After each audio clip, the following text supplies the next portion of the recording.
وإذ قال إبراهيم رب اجعل هذا البلد آمنا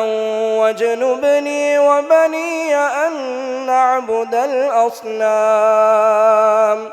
رب إنهن أضللن كثيرا من الناس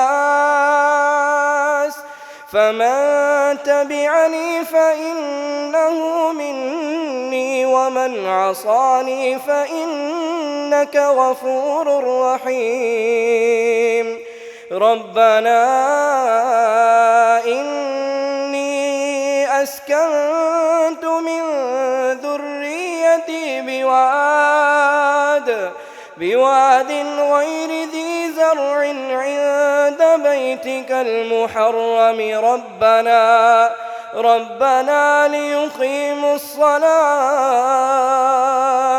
ربنا ليقيموا الصلاة فاجعل أفئدة من الناس تهوي إليهم وارزقهم من الثمرات لعلهم يشكرون ربنا إنك تعلم ما نخفي وما نعلن وما يخفى على الله من شيء في الأرض ولا في السماء الحمد لله الذي وهب لي على الكبر إسماعيل وإسحاق إن ربي لسميع الدعاء رب اجعلني مقيم الصلاة ومن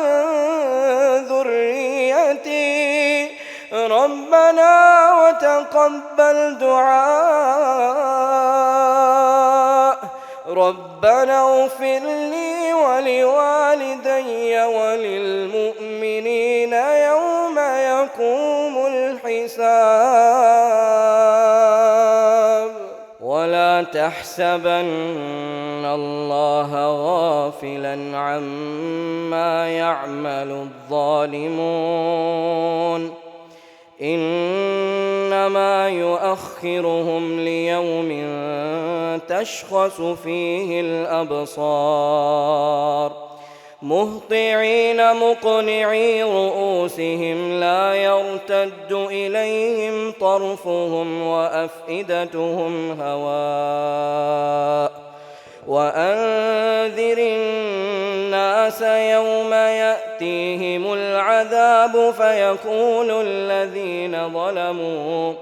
فيقول الذين ظلموا ربنا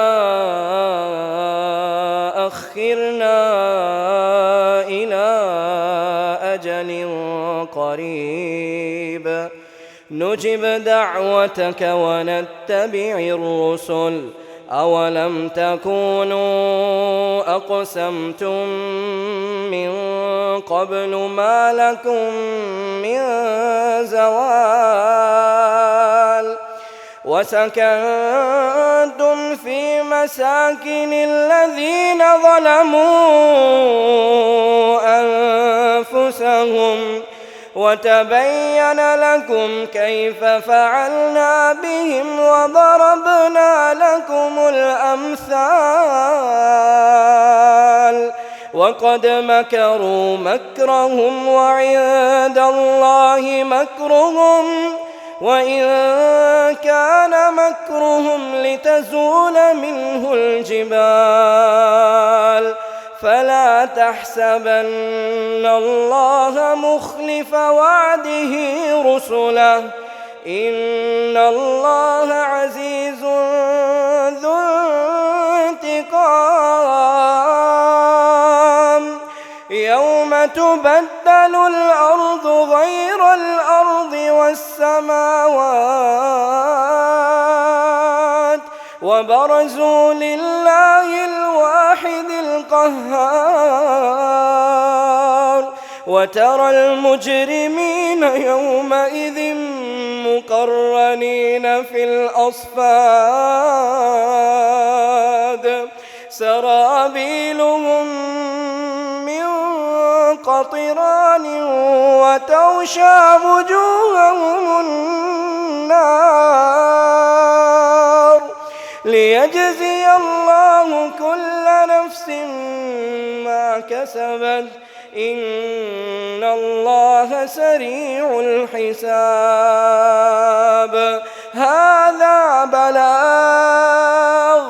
هذا بلاغ للناس ولينذروا به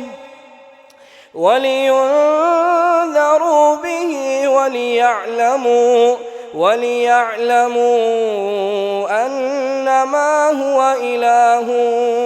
واحد وليذكر أولو الألباب.